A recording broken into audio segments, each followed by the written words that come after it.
Sportsman 500 here, back with another video. As you can see, the Winchester SX3 is sitting here once again. Right off the bat, if you didn't see my previous video, I recommend that you go and look it up because I went through everything that you see that's done here. The trigger mechanism has been taken out, the barrel's been taken off, gas chamber has been cleaned to an extent. I need to go through a little bit more than what I have. And everything else is taken out to this point. So as you can see, the gun here is all empty. There's nothing there. All that's left is there's a spring back here, and then your tube magazine, which has a spring in it as well. I've taken the plug out. I always take the plug out before I do anything else to this gun to this point. So what I'm going to show you in this video is how to go through the stock of your gun, how to remove the stock itself, and how to clean the stuff inside. Now, everything here that you see on the table that's been cleaned is coated in this rust-proof material, which keeps it pretty safe from rust and other things like that. Your spring here, and a couple other parts and pieces back here are not coated in that rust-proof stuff, so it's important to go back in behind here in your SX3, make sure that that's cleaned out. You're going to get a longer life out of your gun if you do that, and keep it functioning properly. A lot of people will say that semi-automatics are not for them, and the reason is because they don't look after them and don't know how to clean them properly. So hopefully that's what I'm going to accomplish in this video.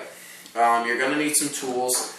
I have my Leatherman rebar here. The review is soon going to go up on that multi-tool. So I always have that, and then my oils and my rag, and there's paper towel in behind Jordan there. He's filming for us today. You can also use paper towel as well if you wish. So that's also an option. I also have a Stanley Fat Max bit set here. It's got different tools in there, which I will show you what its purpose is later on in the video. So we'll leave that shut for now. First thing I'm going to do is take out the spring in the tube. Now, rule number one with taking out springs, don't hold your face over it because it will spring up and hit you in the face. When I first heard that, I kind of got a good chuckle out of it because that's like, that's kind of the stupidest thing I've ever heard, but it is possible to happen. It's never happened to me because I've always known not to do it. So for this, I like to stand up and kind of put my knee on the seat here. This is my plug here, cut out for two shells chambered in there. And there's a little, you'll see that little knob right there, that little gap. You can see it moving up and down as I push down on that part right there. I'm going to take my my plug here, push down on it and push in on that. It's going to be a little stiff. Push in on that and then just let it up, and you'll hear it. If you do it right, you should hear it start to slide up, and you'll feel the pressure of the spring up top there. And there she goes right there. Now once again, watch your face on this because you don't want to have it spring up in your face. You can hear it inside there moving around. So there she is. That's the spring right there for the tube magazine. Once again, not covered in the rust-proof coating. And then there's also this right here. That's the end of the spring right there where you push your shells up against. So run your bore snake through here, through your tube, inside the tube. Make sure you run your bore snake through that. It's always a good procedure. And to clean the spring, especially if you have moisture in there, I'll take the cap off that. So those are my two caps. Use either my Remington oil or my hops. I tend to prefer the Remington because it's a spray and I find it has a little bit more holding power, but this stuff is also good as well. So I'm going to use the Remington stuff just because I like it a little bit better. Give that a good shake. I'll find a clean part of the rag, which is kind of iffy right now, but spray a little spot right there. See the moisture from the oil. Take my two fingers, hold the spring like that, and then just move the spring in through that oil there, just like that. course, I've already done this, and the gun hasn't been fired since I've done it. So you'll go through that, go through the whole spring all the way down to the bottom, and then I'll go into the porch area or outside and use my Remington spray again and give it a good spray and put it back inside the magazine, which I'll show you near the end of the video. So that's done. You've taken out your tube. You've gone, like I said, make sure you go through with the bore snake to get any moisture out. At the back, there are 2 screws in the stock of the gun. You'll see there's 2 holes there. You can't see the screws. I believe it's a 1/4 inch Phillips. How I use my multi-tool, I'm not sure how that works. I just use the one on the leather and rebar. As you can see, it's got good reach there. And you just kind of got to feel around for the screw. Don't start turning until you know you're in your Phillips. And I'm going to start unscrewing that there.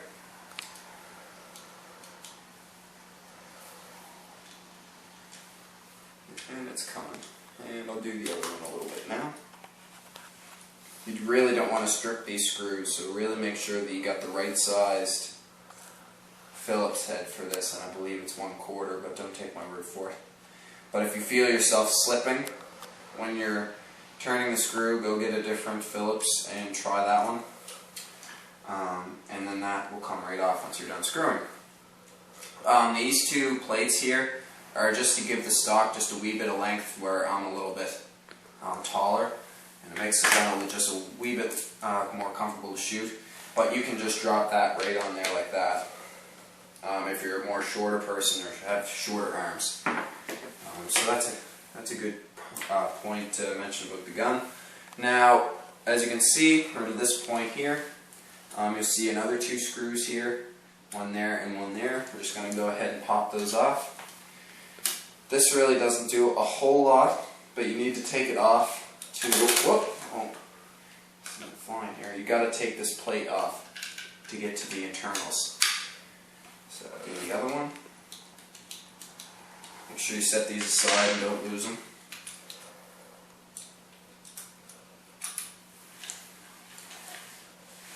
So I set those 2 screws aside, and this plastic plate right here kind of comes off a little funny. You kind of got to go upwards with it, and off it comes. So there's your spot there. Like I said, not a big main part of the gun, but you do need to take it off to get any further. Now, as you can see, we're to the point where we're going to need to go into our toolkit here and get our ratchet. So there's our ratchet. I'm just going to set this down for now. And I believe the size for that, I'm going to try and tell you the right size for that. I think it's 3/4. I believe it's 3/4, but I'm just going to check to make sure. Yeah, it's 3/4 for the back part there. Turn your ratchet set off so you turn it so it's turned the other way. And then you want to unscrew that. Nothing's going to jump out at you this time, so just keep unscrewing. I usually keep mine not too tight. This bolt here, which I'm about to take out, which I'm unscrewing with my hand right now, make sure you go through that and spray that down and give it a good coat of oil as well, because it is not coated. Usually just hand turn it from here on out. It's a bit easier than using the ratchet.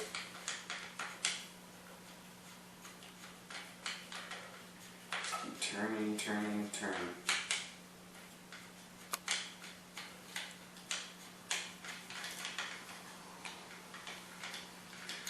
Alright, there we go. There's the bolt. Right there. And then there's going to be a little spacer almost, like, get it out. I might just take the whole stock off. Anyways, once you've removed that bolt, you should just be able to pop that off. I'm a little stubborn right now, as long as it's on camera. There we go. Alright, so there's that. That should be coated as well. I believe That looks like it's coated, but I'd still give it a good spray. And off comes your stock. Now this is about as bare minimum as the gun will get. There's a plate, as you can see, that's inside the stock of the gun. So make sure you clean that plate because that's not coated. And that's basically it. You got your stock off. And all that's left is this spring inside here. Now this one's a little trickier to do. Hopefully I got, yes, here we go. So I'm going to take my Phillips head driver and you can get in for a nice close-up there. You can see that there's a pin in there inside that crosses over. That holds the spring in right there. So what I got to do is I got to apply pressure. So I take the pressure off that pin that's right there. And I'm going to take, and I'm going to take and use my plug to push that pin through. That's what I love about this dowel for a choke tube. Works out really well. You're going to have to try this quite a bit. Now this spring right here has a lot of force to it, so just be really careful. And this pin right here, do not lose this pin. It's probably one of the most important pins in the whole gun. So just slowly let off the pressure. Hold it away from my face here. I don't want to get hit by that. Just Jordan chuckles. I'm sure he'd love to see that. And there's the spring to the back of the gun. Just like that. So now run your bore snake through here. Give this a wipe. Once again, this isn't coated. Do the same thing with this spring, or do the same thing with this spring as you did with this one. Remember, this being the one in your tube magazine. Go through it with your oil and wipe it all down and everything. That's really about it. And once you get that done, once again, step out into a porch area or outside. Give it a good spray. If you're in your garage, don't really worry about it. So that's basically all there is to it. And I go through the inside here, give that a good wipe. Wipe that all down, make sure that's nice and clean on the inside. And that's about as bare as the gun can get. So that's her. So let's put the gun back together now. What time are we at? Like 13 minutes. Alright. Well, I'll do a different video. If I get enough requests for it, I'll do a different video. I don't want to bore you guys to death, so I'll save that for a separate video if you guys really want to see it. We're out of time here today. And to be honest, I don't really want to make a 30-minute video. So stay tuned for more videos. Like I said, comment if you want to see me putting the gun back together. I certainly can. It's basically what you've seen in these two videos, just a wee bit different. Basically working in reverse. So, Woodsman500, stay tuned. Thanks for watching, and we'll be out fishing here right soon. A couple months left till fishing season, so we're pretty excited. So, thanks for watching.